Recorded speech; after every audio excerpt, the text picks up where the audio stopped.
హైదరాబాద్లో భారీ వర్షాన్ని సైతం లెక్క చేయకుండా నేతలు ప్రచారం చేస్తున్నారు.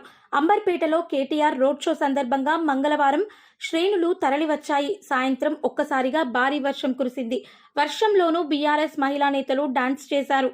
సికింద్రాబాద్ ఎంపీ అభ్యర్థి కోసం కేటీఆర్ వస్తున్నారన్న ఉత్సాహంలో నృత్యాలు చేస్తున్నారని దాసోద్ శ్రవణ్ తెలిపారు.